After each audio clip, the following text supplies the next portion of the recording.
estar con él esta tarde y para mí, hermano, pues es una bendición. No conozco esta iglesia, nunca había estado aquí. La verdad es que me unen estrechos lazos con Madrid, ya que en el año 1982 yo hice el servicio militar aquí en Madrid, yo era candidato y me tiré toda la mili en Caño Roto. El pastor era el hermano Vallejo, el hermano Sines era una ovejica, y soy vuestro responsable. Y desde entonces, hermano, pues no es que haya habido un contacto así muy continuo con Madrid, pero bueno, guardo un buen recuerdo de Madrid, hermanos, y el cachico de mi corazón se quedó aquí. Y en esta tarde pues quiero compartir con vosotros una palabrica, pero mirad, estábamos ahí en el hotel y mientras que estaba yo mirando la Biblia y eso, pues estaba la tele puesta y he escuchado en el programa este que estaban echando de Qué tiempo tan feliz, de María Teresa Campos, estaban echando un monográfico de una señora que el día 2 de agosto de 1976 pues se mató la pobre, con 27 años, y se llamaba Cecilia. Cecilia, hermanos, compuso una canción memorable, bueno, una no, muchas, pero compuso una canción memorable que se llamaba Mi querida España. ¿La recuerdan? Esta España mía, esta España nuestra. Y esta España mía y esta España nuestra, hermanos, pues es el país en el que vivimos y al que yo amo. Por cierto, España, hermanos, creo que ustedes saben que la palabra aparece en la Biblia. Lo saben, ¿verdad? Pero nos vamos a remontar un poquito más a la historia, porque la primera mención literal de España no es la que aparece en el libro de Romanos, en el capítulo 15, en el versículo 14 y en el versículo 28, donde el apóstol San Pablo muestra su deseo fervoroso de visitar este país. No. Hay una mención mucho más antigua, hermanos, que no aparece con ese nombre, aparece con otro nombre, que se encuentra en el libro de Abdías, en el capítulo 1 y versículo 20, que dice: y los exiliados que están en Sefarad, Miguel sabe bien de eso, los exiliados que están en Sefarad heredarán el Negev. Bendito sea el nombre del Señor.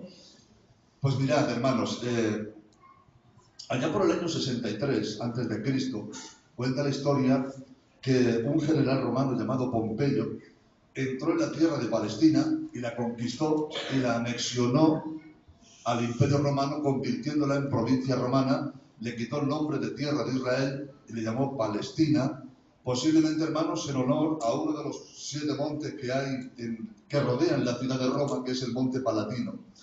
Pasaron unos años más y después de Cristo, 70 años después de Cristo, pues el general Tito Flavio Vespasiano llegó a la ciudad de Jerusalén y la destruyó por completo hasta no quedar piedra sobre piedra. Pero pasaron unos cuantos años más, hubo una revuelta de judíos que quedaron allí, hermanos, hubo una revuelta que se conoce como la revuelta de los macabeos, y hubo un hombre judío llamado Simón Bar Cochebas, hermano, al que un judío, Simón Ben Zakai, le decía que era el Mesías. Pues este hermano lideró otra revuelta contra Roma, y en esta ocasión, hermanos, el emperador Adriano se tomó muy en serio que nunca más Jerusalén quedara en pie. Y después de destruir la ciudad, hermanos, la mandó a arar con bueyes, y toda la nación, o todos los habitantes de Jerusalén, los que no murieron muertos, o sea, los que no murieron muertos no, los que no murieron fueron expatriados y fueron enviados al exilio. Bendito sea el nombre del Señor. Y así es, hermanos, cómo se cumple la profecía, donde dice que los expatriados llegarán hasta la tierra de Sefarad. Y hasta esta tierra, hermanos, en ese exilio, tras el cautiverio de los romanos, llegaron aquellos judíos. Pero dice la palabra del Señor, hermanos, que lo hemos leído, que hay un deseo expreso del apóstol San Pablo de llegar hasta las costas españolas. Y hay documentación no bíblica, sino extrabíblica, secular, que atestiguan que efectivamente, hermanos, el apóstol San Pablo vio cumplido su deseo y llegó hasta España. En aquel tiempo del Imperio Romano, hermanos, Tarragona era el puerto más importante que tenía España por aquel tiempo, se llamaba Tárraco, Y allí, hermanos, fue donde el apóstol San Pablo llegó acompañado de un personaje bíblico que se llama Rufo. Y en este orden de cosas, hermanos, cuenta la historia secular que en la ciudad tarraconense de Tortosa fue donde se fundó la primera iglesia cristiana de toda España en el siglo aproximadamente primer siglo y finales del segundo siglo, donde se fundó la primera iglesia cristiana aquí en España, una España, hermanos, que era totalmente hereje, una España, hermanos, que adoraba los ídolos que Roma le había impuesto. Bendito sea el nombre del Señor. Pasan los años, hermanos, y aproximadamente en el siglo XVI llega, porque bueno, se instaura el catolicismo, etcétera, etcétera, pero en el siglo XVI llega la reforma, hermanos, una gran reforma que cambió la religión católica de arriba abajo, hermanos, y Dios quiso que durante esta reforma, aproximadamente en el siglo XVI, los escritos de un monje agustino alemán llamado Martín Lutero, por cierto, gran antisemita, y solamente hay que leer su obra de los judíos y sus mentiras, hermanos, en los que dicen que se inspiró Hitler para escribir su libro Mein Kampf, o sea, algo terrorífico. Pero Martín Lutero, hermanos, se enardeció en espíritu de ver los abusos que había en Roma, y el día 1 de noviembre de Todos los Santos de 1511 o 1517, clavó las 95 tesis en el castillo de Wittenberg, hermano, y empieza la reforma. Y ahora, hermanos, por toda Europa se levantan grandes reformadores. Como he dicho, en Alemania se levanta Martín Lutero,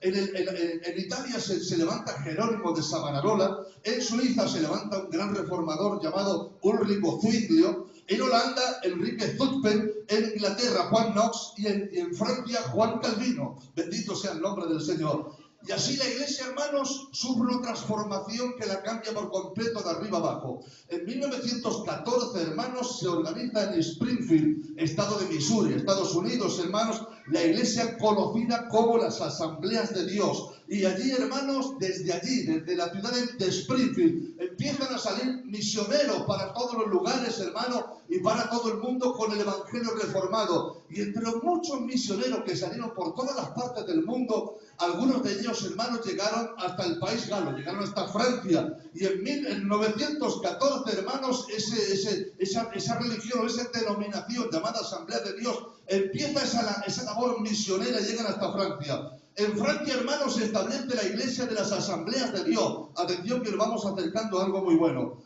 Porque el 20 de febrero de 1921 nace en una ciudad pequeñita, hermanos, llamada Trefiagat, al norte de Francia, el hijo de un mutilado de la Primera Guerra Mundial llamado, atención, Clement Lecossec. Bendecido sea el nombre del Señor. Allí, hermanos, este hombre conoce el Evangelio y a los 14 años decide entregar su vida al Señor en 1935 en una reunión de las Asambleas de Dios. Y cuando solamente era un joven, hermano, recibe un llamamiento poderoso, un gran llamamiento de parte de Dios para predicar la palabra. Yo he leído en algunas de sus biografías que salía un día del culto y vio como una gitana de aquel tiempo, hermanos, no sé si era de los rom, de los indios, de los tigani, algunas de esas tribus nómadas de Francia, iban detrás de un carro y Dios dice que le habla, le dice, acércate a ella y predícale mi palabra. Empieza, hermanos, la labor misionera de Clement Lecossec con los gitanos de Francia y empieza a predicar el evangelio a los gitanos franceses. Se reunían, hermanos, en las chabolas, en las afueras de los pueblos, y allí, hermanos, este vecino, este payo blanco, hermanos, que no se parecía nada a la gente que le estaba predicando, empieza a predicar el evangelio. Gloria al nombre del Señor. Pero date cuenta, hermano, que en 1960 7 gitanos españoles se van a la vendimia francesa a trabajar allá, hermano, y estos eran nuestros hermanos Jaime Díaz Cortés, Emiliano Malolo, marido Juan Castro y Lali Castro. Ellos se van a la vendimia, hermano, y empiezan a trabajar y se dan cuenta que algunos gitanos franceses a la hora de la tarde se iban a las chabolas a escuchar a este payo que estaba predicando el evangelio y decían, vamos a escuchar a la Lacay, y se iban, hermanos, y esto dijeron, pues nosotros también vamos a escuchar, picados por la curiosidad. Y allá entraron, hermanos, a escuchar el mensaje de salvación y fueron impactados por la palabra del Señor. Cuando ellos escucharon el mensaje de salvación, cayeron rendidos a los pies del Nazareno, hermano. y al poco tiempo decidieron regresar a España. Y estos 7 varones, hermano, llegaron a España pegándole fuego. Y según los datos de lo que yo dispongo, hermano, el hermano Jaime Díaz empezó a predicar y fundó la primera iglesia de Filadelfia, en la ciudad leridana de Balaguer. También estuvo predicando, hermanos, en Barbastro, en Monzón, en la provincia de Huesca. El hermano Emiliano estuvo predicando en Bilbao, Santander, Santoña, Aranda del Duero, Soria y Valladolid. El hermano Manolo se quedó de pastor en Santander. El hermano Marino se puso a predicar en Zaragoza y Alcañiz. Juan Castro en Sabadell. Hilario y Joselito evangelizaron toda Andalucía. Y desde la lejanía de la profecía de Antía hasta los días de hoy, hermano, han pasado miles de años. Y en esta ciudad, y en este tiempo, y en esta localidad, se ha levantado una iglesia poderosa llamada la Iglesia de San Blas, en donde se predica la palabra poderosa del Señor. Aplaude fuerte a Dios, por favor.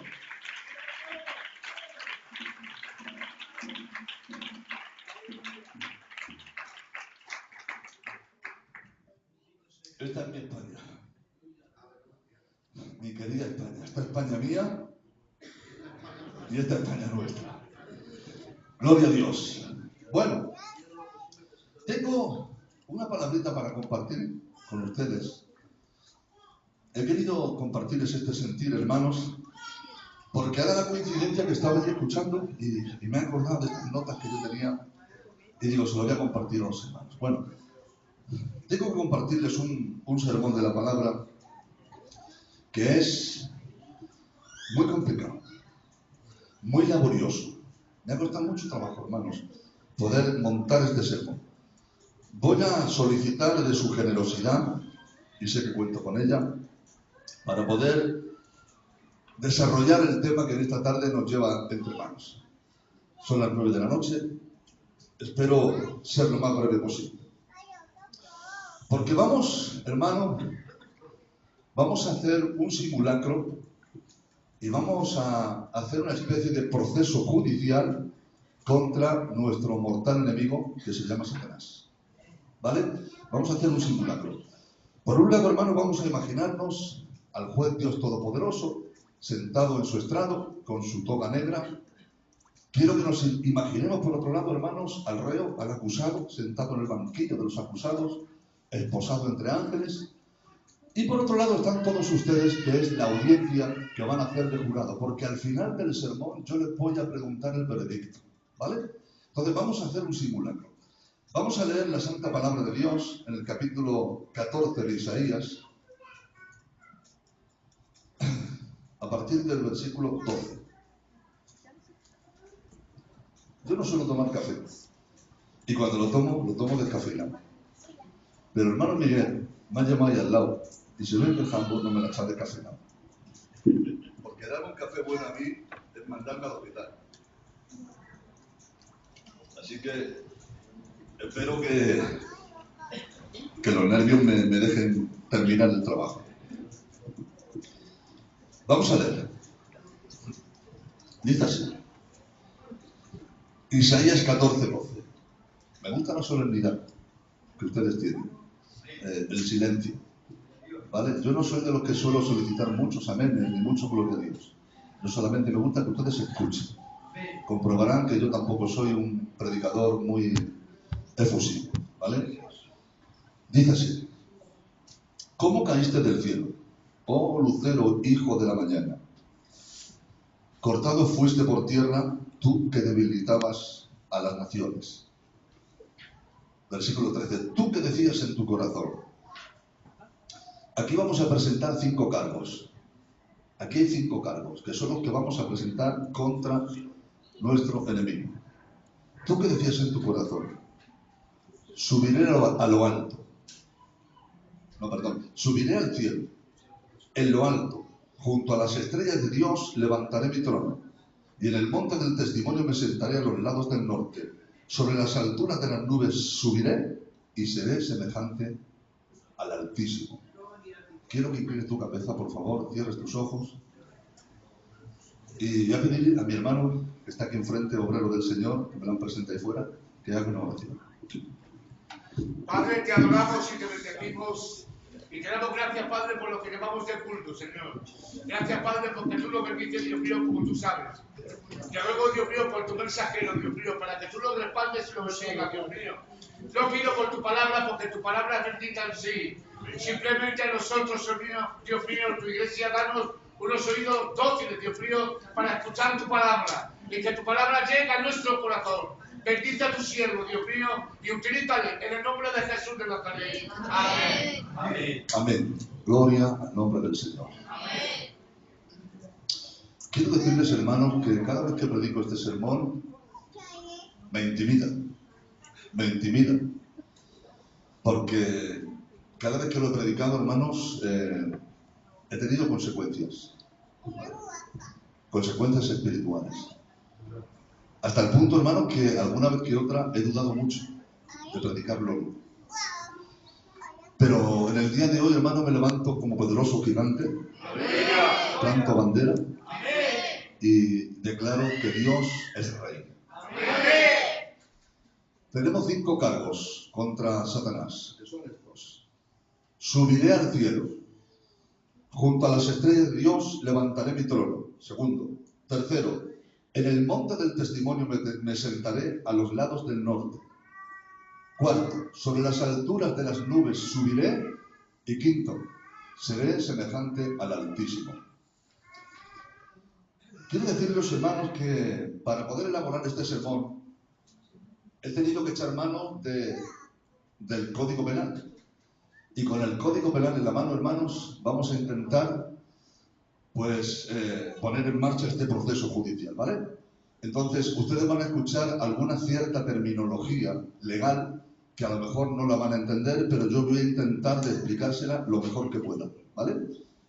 Bueno, decirles, hermanos, que en todo proceso judicial que se sigue contra alguien, siempre hay 3 elementos que hacen que el destino del reo, del desdichado, pueda cambiar unas veces para mejor y otras veces para peor, ¿vale?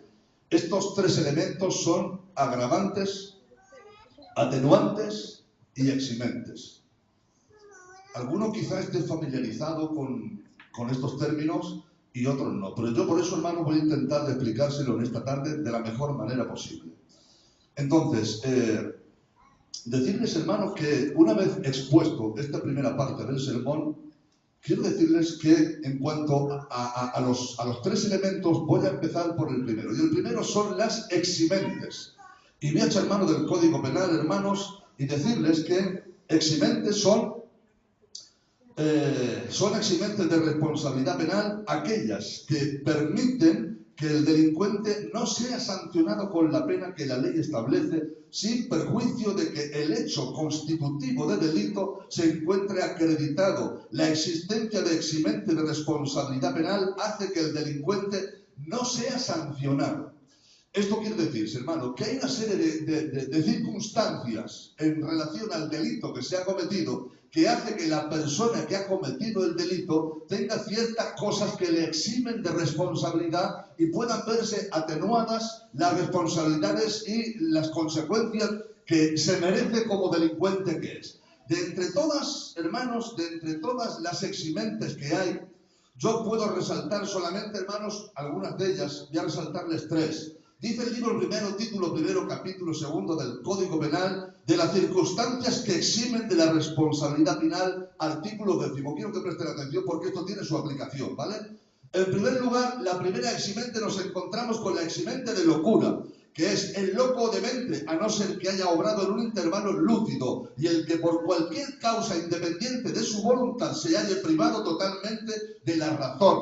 O sea, es una eximente para el que comete un delito, la persona que esté privada de un razonamiento y de un estado de psiquis como tiene que estar. No es una persona consciente de lo que está haciendo. La segunda eximente es la enajenación mental. El que al tiempo de cometer la infracción penal a causa de cualquier anomalía o alteración psíquica, no pueda comprender la ilicitud del hecho. Eso es, hermanos, la persona que en el momento que está cometiendo el delito no es plenamente consciente de la gravedad de lo que está haciendo. Y en tercer lugar tenemos la defensa propia, que es otra eximente, actuación violenta en defensa de la integridad física, al verse seriamente amenazado por algún peligro evidente e inminente, acompañado de un miedo insuperable. Bendito sea el nombre del Señor. Vamos a aplicarle estas eximentes a ver si este bicho malo le podemos eximir de sus responsabilidades. En primer lugar, hermanos, tenemos la eximente de la locura. Luego tenemos la enajenación mental y luego tenemos la defensa propia. Y quiero decirles, hermanos, que este mal bicho, que no quiero ni llamarle por su nombre, es una persona que no está loco, está muy lúcido. Es una persona que tiene la mente, hermanos, al 100% y sabe maquinar y sabe hacer daño al máximo posible. Por tanto, la eximente, hermano, de locura hay que retirársela, porque no es una persona demente ni que está falto de conocimiento. Tampoco le puedo aplicar la eximente de enajenación mental, porque en el momento que se rebeló en el cielo contra Dios no estaba tampoco fuera de la razón, no, era una persona que era plenamente consciente del daño que estaba haciendo a Dios y en el cielo. Y en tercer lugar, tampoco se le puede aplicar, hermanos, la eximente de defensa propia, porque ni estuvo amenazado nunca, ni nadie le amenazó ni le quiso hacer daño. Por tanto, hermanos, le retiro en esta tarde la eximente de locura, enajenación mental y defensa propia. Las eximentes fuera. Así que vamos a empezar a agregarle todas lo que podamos agregar en su contra, en el nombre del Señor.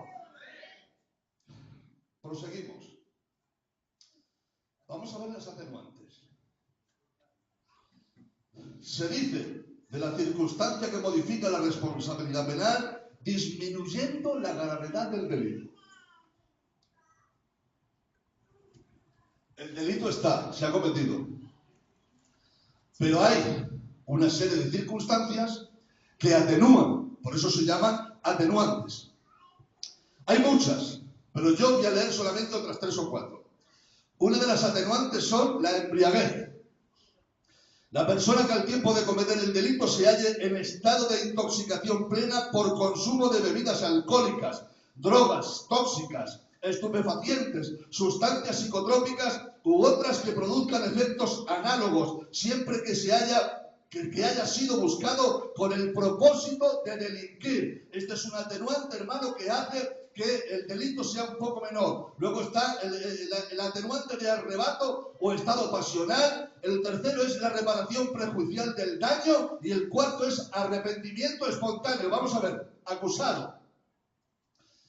Decíamos antes que no te puedo aplicar la eximente de locura ni enajenación mental, porque ni estuviste loco en el momento de cometerlo, ni estabas loco durante todo el tiempo. Tampoco te puedo aplicar el atenuante de embriaguez, porque no había nada que a ti te mermara tus facultades mentales. Eras plenamente consciente de lo que estabas haciendo. Tampoco fue algo que fue un arrebato o algo pasional, porque al principio dice, tú que decías en tu corazón. Era algo que estaba fríamente calculado. Tampoco hubo reparación prejuicial del daño. Él no hizo, no hizo nada por satisfacer el daño que había hecho en el cielo, y muchísimo menos se arrepintió. Jamás ha dado la más mínima muestra de arrepentimiento de todo el daño que ha hecho a Dios, a los ángeles, al cielo y a la humanidad. Por eso en esta tarde, hermano, tenemos que retirarle también el beneficio de las atenuantes. No hubo embriaguez, no hubo arrebato, no hubo reparación prejuicial del daño y tampoco hubo arrepentimiento. Bendecido sea el nombre del Señor.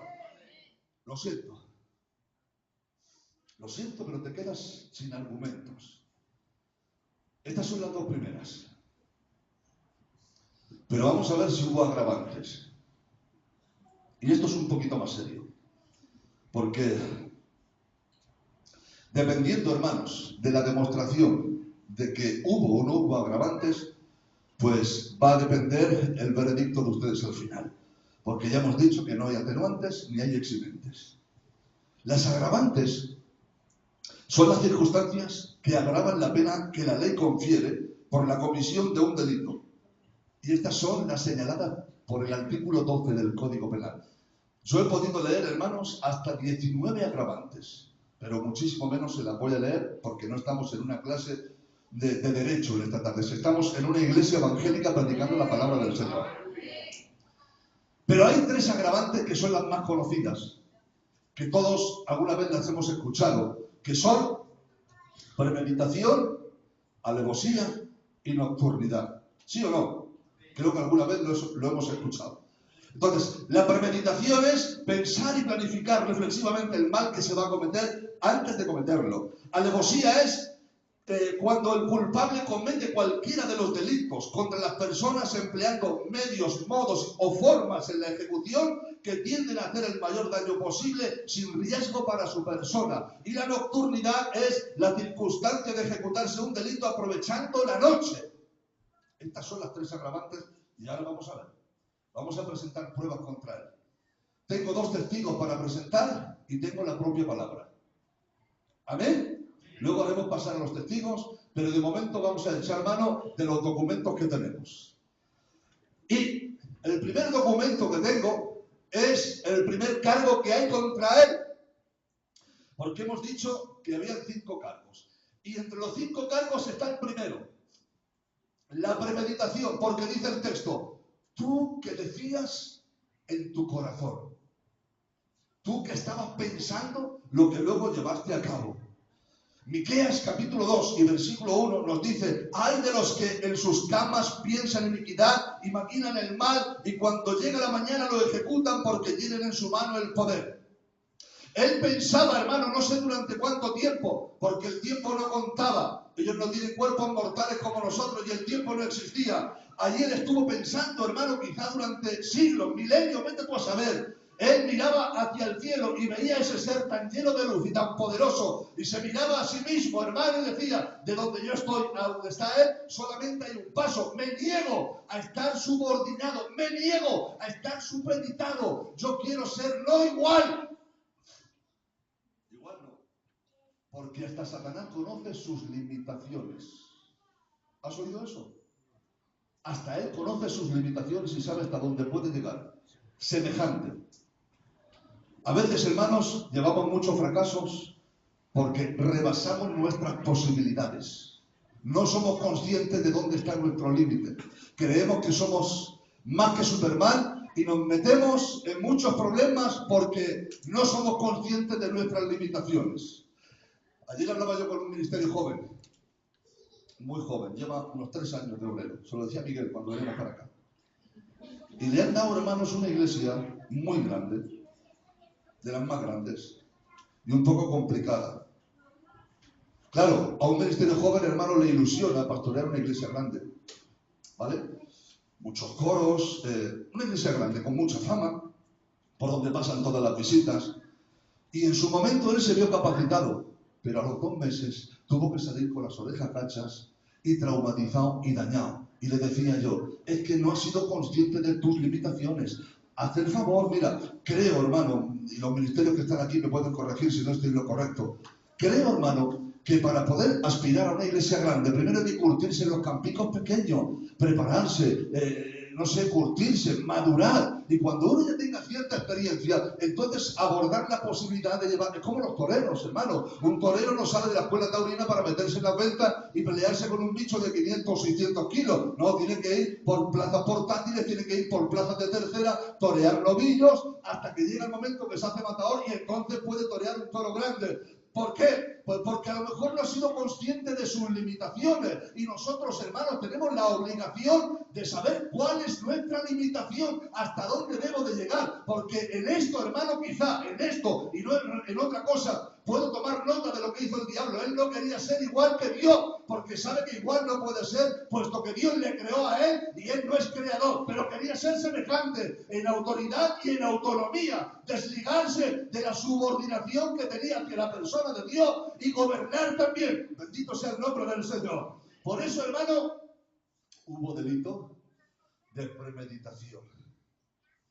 Él pensaba, meditaba y quería ser como él, quería ser semejante a él.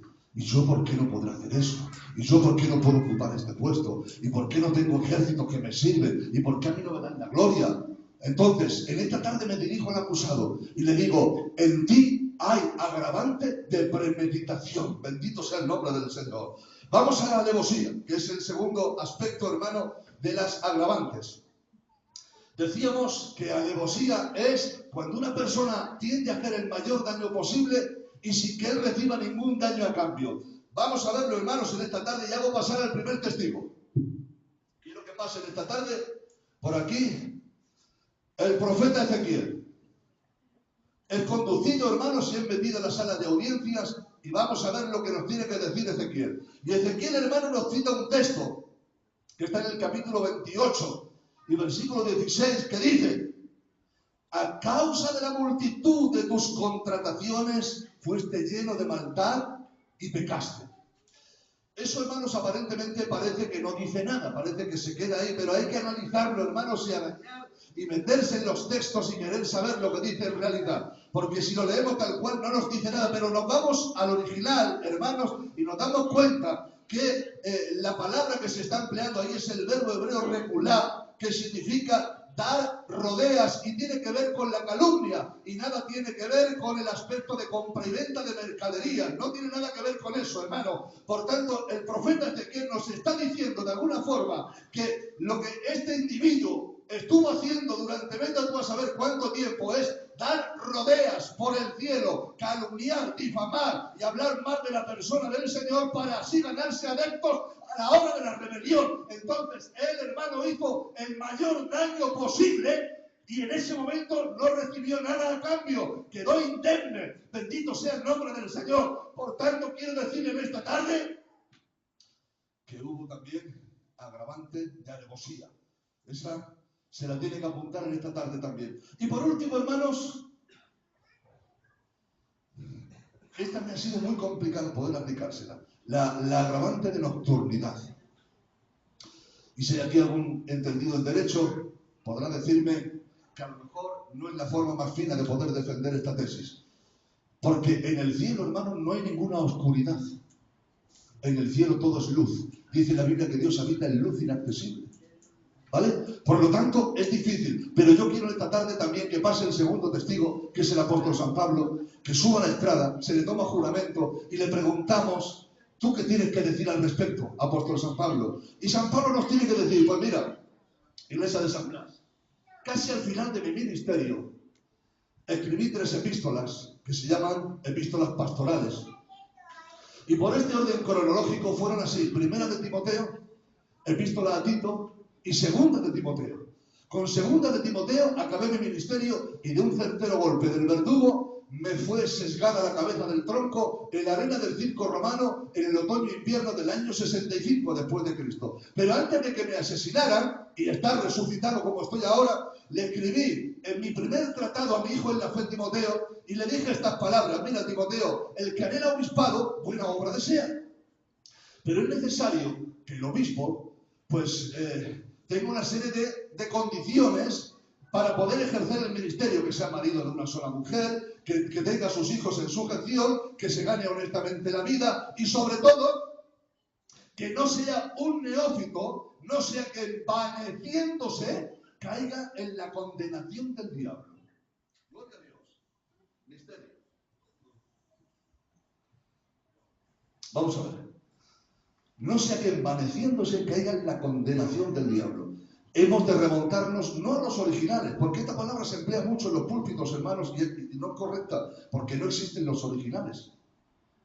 Se perdieron. No hay originales. Hay copias de los originales, de lo que se hicieron más copias y más copias y más copias. Pero los auténticos originales se perdieron. Lo que nosotros manejamos son copias de copias de copias. Entonces, haciendo caso de las copias más antiguas, creemos que la palabra que se empleó ahí para decir se envaneció es el vocablo hebreo tufomai, que significa hacerse humo, envolver con humo, y por él, hermanos, ser cegado. Entonces, es cierto que en el cielo no hay oscuridad, pero la propia ambición del propio Satanás le cegó, hermanos, y él pensó quizá que en su locura pasional quizá él no sería descubierto y aprovechó, hermanos, ese sentir de oscuridad y tenebrosidad donde él se movía para poder cometer este delito en contra del Señor y así de esta manera poder recaer sobre él también también la agravante de la nocturnidad. Por eso en esta tarde le digo, no tienes atenuantes, no tienes eximentes, pero tienes las tres agravantes. Tienes premeditación, tienes alevosía y tienes nocturnidad. Por eso en esta tarde te quedas sin defensa alguna, en el nombre del Señor.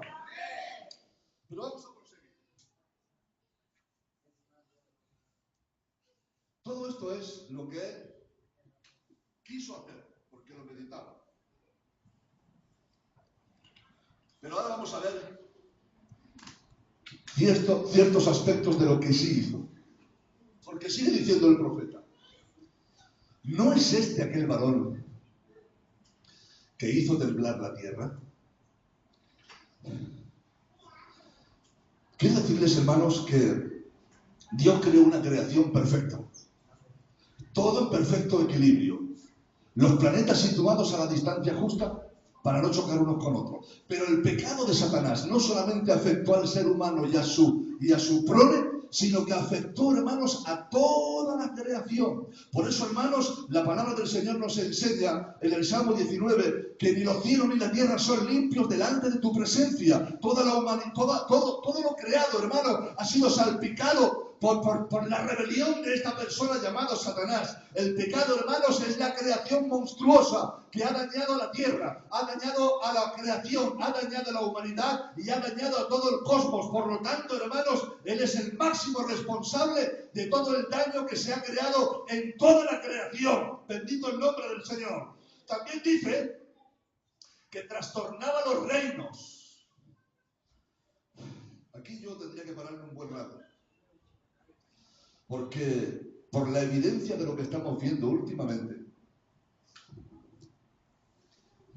podemos afirmar, hermanos, sin temor alguno a equivocarnos, que hay mandatarios, reyes, primeros ministros, presidentes de gobierno, que están totalmente direccionados y manipulados por Satanás.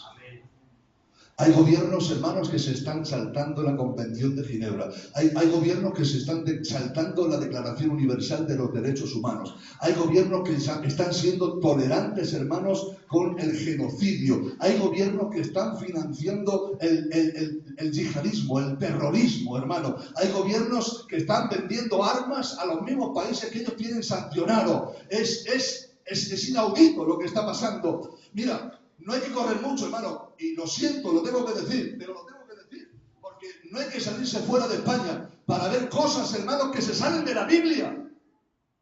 Me da igual de la ideología política que seas, te respeto, pero hay ciertas leyes, hermanos, que no son conforme a la palabra del Señor ni conforme al espíritu de la Biblia. Y es que resulta, hermanos, que el 30 de junio del año 2005, el ministro socialista de Justicia, Juan Fernando López Aguilar, anunció ante el Congreso de los Diputados la aprobación del anteproyecto de ley de la reforma del Código Civil con el fin de eliminar las limitaciones existentes y así lograr que el matrimonio fuera independiente del sexo de los contrayentes. Se aprobó el matrimonio homosexual. Y yo creo que Dios no puede estar muy de acuerdo con eso. Otra ley, hermanos, la segunda ley orgánica de 2010, de la salud sexual y reproductiva y de la interrupción voluntaria del embarazo. Esta ley entró en vigor el 5 de julio del año 2010 y con ella se despenaliza la práctica de la interrupción voluntaria del aborto durante las primeras 14 semanas de embarazo sin tener que alegar nada. Y las niñas menores de 16 años no tienen ni que decírselo a los padres. Dicen que lo que ha engendrado menor de 14 semanas simplemente es un coágulo fetal o una excrecencia amputable. No creen que sean personas. Yo digo que no, hermano, porque desde el minuto cero que algo se ha engendrado, eso es ser humano. Eso tiene el Espíritu de Dios. Y quien acaba con eso, para mí, hermano, está saltándose la palabra. Lo siento si alguien piensa de otra forma. Pero creo sinceramente, hermano, que no hay que irse fuera de España para ver cosas que no son conforme a la palabra. Estamos viviendo, hermanos, en unos tiempos extrañísimos, rarísimos. Hay quien ha dicho, hermanos, que la situación actual en la que estamos viviendo solo la puede limpiar una tercera guerra mundial. Y dijo, hermanos, este sabio judío, alemán, el que creó la teoría de la relatividad, nunca me acuerdo del nombre, Einstein. Él dijo, no sé qué armas se emplearán en la Tercera Guerra Mundial, pero lo que sí sé es que después nos defenderemos con palos y con piedras, porque ya no quedará casi nada. Estamos, hermanos, en un tiempo en que hay violencia, es que hay agresividad, hermano. Los presidentes de gobierno se insultan públicamente, se provocan públicamente, hermanos. Hay países que siendo ricos se están pasando hambre, siendo inmensamente ricos con recursos naturales para abastecer a toda la población, no tienen los más elementales servicios, porque se cumple, hermano, lo que el Señor dijo a través del profeta Isaías cuando dijo que trastornaba los reinos. La influencia satánica, hermano, en los mandatarios está siendo más que evidente. Europa está seriamente amenazada, lo saben. Y sus amenazas no se quedan en amenazas, se cumplen. En Francia, haciendo una misa, degollaron al cura en plena iglesia. Entraron y lo degollaron. En Israel ya matan con cuchillos o cogen coches y atropellan. Y España, hermanos, está en el blanco del ISIS, el ejército islámico. Dice que quiere recuperar la patria de sus antepasados. Son demonios, hermanos, que están sueltos por el mundo. Y lo peor de todo es que eso se han apoderado de países exportadores de petróleo y para financiar su campaña bélica, ¿saben lo que hacen? Venden petróleo a los países que luchan contra ellos. Sí, que eso no hay quien se lo explique, hermanos míos. Eso es algo muy difícil de explicar. El tercer punto es que dice la Biblia que puso el mundo como un desierto. Déjenme que les dé algunos datos. Según datos recabados por la FAO es la Fundación para la Agricultura y la Alimentación de la ONU. Escucha este dato. El hambre y la pobreza afectan a 1.040 millones de seres humanos en todo el mundo, eso en el año 2012. A pesar de que se producen alimentos para 12.000 millones de personas. ¿Sabes cuántos habitantes tiene la Tierra, según datos que yo tomé el día 15 de julio de 2016? 7.229.916.048 personas.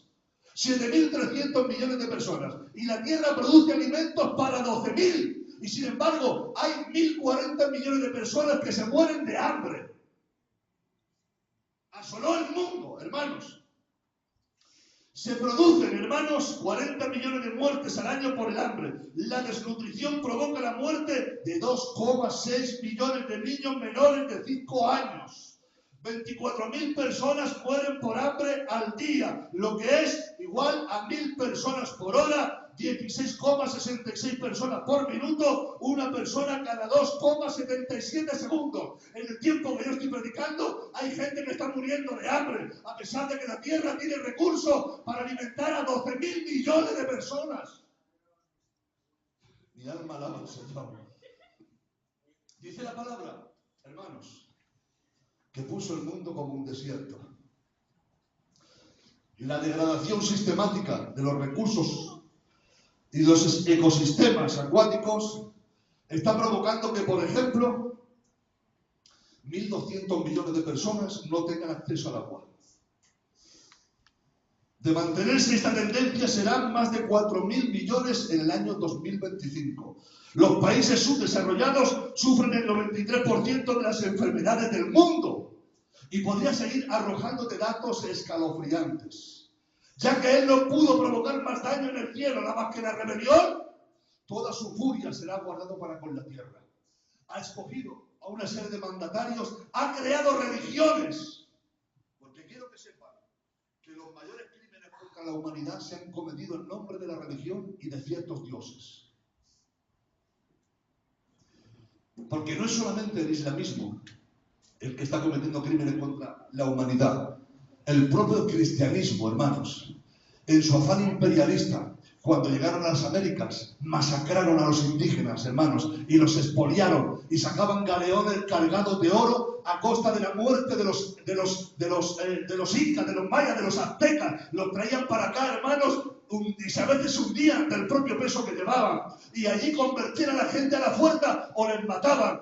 Así también pasó, hermano, en la era medieval, cuando Jerusalén fue tomada por los árabes y el Papa ordenó una cruzada para liberarla. Mataban por doquier, mataban árabes, mataban judíos y mataban a todo el que pillaban. La Inquisición, hermano, tiene una lista negra de crímenes a sus espaldas, entre las que están incluidas algunos de los santos que ellos mataron y que hoy los tienen en las iglesias y los veneran. Esto es asombroso, hermanos. Yo no puedo creer, hermano, que esto dure mucho tiempo. Yo no he vivido una guerra, ni quiera Dios que la viva. Aquí hay personas mayores que a lo mejor lo han vivido. Si no la guerra, la posguerra, que en cuanto a hambre es mucho peor que la propia guerra. Quiera el Señor que nunca conozcamos eso. Que el Señor nos libre. Pero se avecinan tiempos muy malos a la tierra, hermanos. El tiempo es corto. Tengo que lanzarte un mensaje apocalíptico. Y el mensaje apocalíptico, hermanos, es que las 69 semanas de Daniel están cumplidas y está por cumplirse la semana 70. Enseguida el reloj de Dios se pone en marcha de nuevo. Tic-tac, tic-tac, tic-tac, tic-tac. Hay una serie de señales que tenían que cumplirse, hermanos, y ya se han cumplido. Le dijeron, Señor, dinos cuándo será tu venida, cuándo será la restauración de Israel y cuándo será el fin del reino. Y dijo el Señor, de la higuera aprended la parábola, porque entended y ved que cuando ven que su rama está tierna, sabed que el verano está cerca. ¿Qué está diciendo el Señor con eso? Está hablando del renacimiento de la nación de Israel. Hay un texto en Isaías que dice, nacerá una nación en un día, y así fue, hermano, porque el 14 de mayo de 1948 la nación de Israel fue restaurada como Estado independiente, y esa profecía se ha puesto en marcha, hermano. Se tiene que reconstruir un tercer templo en Jerusalén, tiene que reaparecer la tercera, tiene que reaparecer la vaca roja, y tiene que haber una serie de cosas, hermano, que todo está apuntando a que el Señor se acerca a pasos agigantados. Estamos muy cerquita. Asoló sus ciudades. No sé el tiempo que llevo. No sé si llevo 30 o 35 minutos por ese reloj. Asoló sus ciudades. Él, y solamente él, el acusado, el que tiene veneno en vez de sangre, el que come alambre de espino, el que no sabe el concepto de lo que es la misericordia y la lástima. Él es el causante, hermano, de todas las guerras que han habido en la tierra. Desde el año 1700 han muerto en conflictos armados más de 100 millones de personas. Entre las dos guerras mundiales, hermanos, que han habido en el siglo XX, la Primera Guerra Mundial, la Segunda Guerra Mundial, en la primera murieron entre 10 y 21 millones de personas. En la Segunda Guerra Mundial murieron 50 millones de personas, incluidos 6 millones de judíos y aproximadamente 1 millón de gitanos. Si tú estudiaras los entramados que hay y vieras quién está detrás de todo eso, te sorprenderías. Es algo que el mundo no conoce, hermano, pero todo eso es un entramado, un conglomerado de cosas, hermano. Y si de verdad descubriéramos los auténticos responsables de todas esas guerras, hermano, quizás sabríamos atajarlo, pero ya se encargan ellos de no dar la cara. Y dice el último apartado. Otra de las cosas malas que hizo fue, y a sus presos nunca abrió la cárcel. Qué silencio más grande. Miren, presos no solamente son aquellos que están en Alcalá Meco o en Carabanchel. Ya no existe Carabanchel, ¿verdad? La prisión de Carabanchel. Yo me quedé en el año 1982 y ya no es lo mismo. Soto del Real, estas famosas cárceles donde están metidos muchos de los... ¿Saben? Miren, En Arabia, o sea, a los ladrones, en Arabia Saudí les amputan. En Alemania, a los ladrones son imputados. Y en España los ladrones son diputados.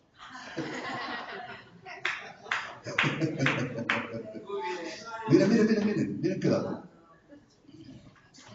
En cuanto a los sueldos de los españoles, un trabajador normal y corriente gana entre 600 y 1.200 euros para sacar adelante la producción que se le ordena. Un policía gana aproximadamente 1.600 euros por arriesgar la vida. Un bombero, 1.800 euros por salvar vidas. Un profesor, 1.400 euros por prepararse para la vida. Un médico, 2.200 euros por mantenernos con vida. Y un diputado que no sabe hacer una O con un canuto, porque hay algunos de ellos que no han sacado ni el graduado escolar, gana aproximadamente 30.000 euros al mes. Por fastidiarle la vida a ti que eres el trabajador, a mí, al policía, al bombero, al profesor y al médico. Y esto durante toda la vida. Hermanos, no más sueldos para toda la vida, porque esto no es Nescafé. Esto se llama España. ¿Amén? Bien, pues dicho esto, hermanos, y acabando, hay un reino de presos que no están detrás de unos barrotes ni detrás de unos cerrojos. Dijo el Señor: el que practica el pecado, preso es del pecado. El pecado mata, el pecado esclaviza, el pecado corroe, el pecado daña, hiere. No hay nada bueno en el pecado. Todos somos pecadores, pero hemos sido perdonados. Una cosa es ser pecador por naturaleza y otra cosa es practicar el pecado y hacer el pecado una práctica diaria en mi vida. Bendito sea el nombre del Señor. Entonces, todos los que practican el pecado, hay un reino de tinieblas, hermanos, sin barrotes y sin cadenas, pero que está presidido por Satanás, y dice la Biblia que a sus presos, a esos nunca les abrió la cárcel. Por eso, cuando una persona se quiere convertir, te pone todas las tramas posibles para que no te conviertas. El marido, la mujer, los hijos, el trabajo, la familia, el hogar, la salud. 1000 problemas para que no te conviertas. De ninguna de las formas creas que va a haber amnistía para ti. El que está tras los barrotes del pecado, de buena gana el demonio jamás les abriría la puerta. Dice el texto de Salmo 107. Algunos moraban en tinieblas y sombra de muerte, aprisionados en aflicción y en hierros, por cuanto fueron rebeldes a las palabras de Jehová y aborrecieron el consejo del Altísimo. Por eso están donde están, en los barrotes del pecado. Pero dice el texto de Isaías, hermanos, en el capítulo 61, el capítulo de 61 de Isaías, hermanos, abre un rayo de esperanza para todos los que están viviendo esta dramática situación. Porque dice algo profético que luego más adelante lo vamos a ver. Dice así. Aquí habla de alguien. El Espíritu de Jehová, el Señor, está sobre mí. Porque me ungió Jehová. Me ha enviado a predicar buenas nuevas a los abatidos, a vendar a los quebrantados de corazón, a publicar libertad a los cautivos y a los presos, apertura de la cárcel. Amén. 700 años después de esto, un sábado, un personaje de unos 30 años que trabajaba en una carpintería cercana, cuya madre se llamaba Miriam, cuyo padre se llamaba Joseph, de la tribu de Judá y de la descendencia de David. Dice que entra en la sinagoga de Nazaret, y el principal de la sinagoga coge unos rollos, hermanos, de los profetas, de los Nevi'im, porque el Antiguo Testamento, hermanos, en hebreo se dice Tanakh, Torah, Nevi'im, Ketuvim, Torah, Pentateuco, Nevi'im, profetas, Ketuvim, escritos. Se lo da, hermanos, y mira por dónde le da el rollo de la profecía de Isaías. Y cuando el Señor, porque era él, extiende el libro de Isaías, ¿dónde va a leer? en el capítulo 61. Y ahora dice el Señor: el Espíritu de Jehová, el Señor, está sobre mí, porque me ungió Jehová y me ha enviado a predicar buenas nuevas a los abatidos, a publicar el año del Señor, a vendar a los quebrantados de corazón y a los presos apertura de la cárcel. Con la tranquilidad que caracteriza al Señor, que casi por nada se alteraba, vuelve a enrollar el rollo de la Torá, se lo da al principal de la sinagoga y dice estas palabras: Hayom Dabar Ketab Panet Jine Etzli, que significa: esta profecía hoy se ha cumplido delante de vosotros. Gloria al nombre del Señor. Él es el que ha venido, hermanos, a poner en libertad a los presos. Él es el que ha sacado a los toxicómanos de la droga. Él es el que ha unido matrimonios rotos. Él es el que ha dejado que muchos hombres alcohólicos abandonen el alcohol y ha hecho de personas proxenetas predicadores de la palabra. Ha sacado a los presos de la cárcel y nos ha dado la libertad. Mi alma alaba al Señor.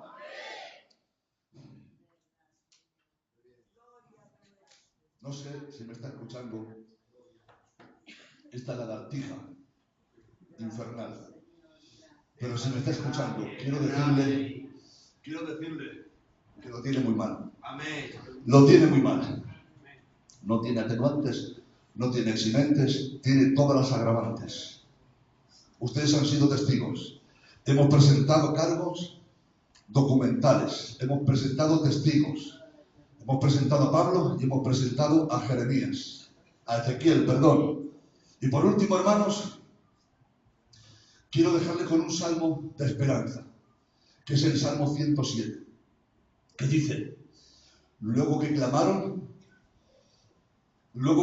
a Jehová en su angustia, los libró de sus aflicciones, los sacó de las tinieblas y de la sombra de muerte y rompió sus prisiones. Alaben la misericordia de Jehová y sus maravillas para con los hijos de los hombres, porque quebrantó las puertas de bronce y desmenuzó los cerrojos de hierro. En el nombre de Jesús hay libertad, hermano. Yo salí de la esclavitud. Se puede salir, hermanos. Se puede liberar uno del pecado. Puedes abandonar la maldición, puedes dejar el odio, puedes dejar el rencor, puedes dejar la quimera, puedes dejar las herramientas. En Cristo se puede, porque Él nos ha sacado, hermano.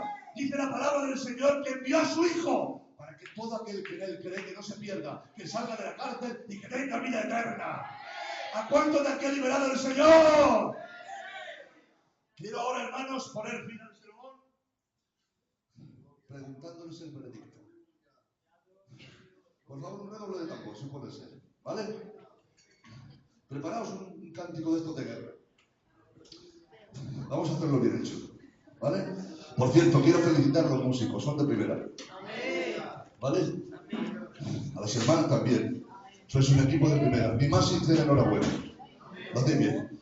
A ver, un redoble de tambor. ¿Tenéis un cántico preparado, hermanas? ¿Tenéis los micros en la mano preparados? A ver, coged los micros, por favor. Dale todo. Dale todo. ¿Vale? A mi voz sacáis un cántico. Iglesia, coge aire. Prepárate. ¿Estás preparando? A ver, redoble. Para el diablo, ¿cuál es el veredicto? ¿Inocente o culpable? ¡Que se oiga! Pues ese cántico para el Señor. Que se vaya al infierno, que se quede allí y que la iglesia de San Blas la deje en paz. En el nombre del Señor.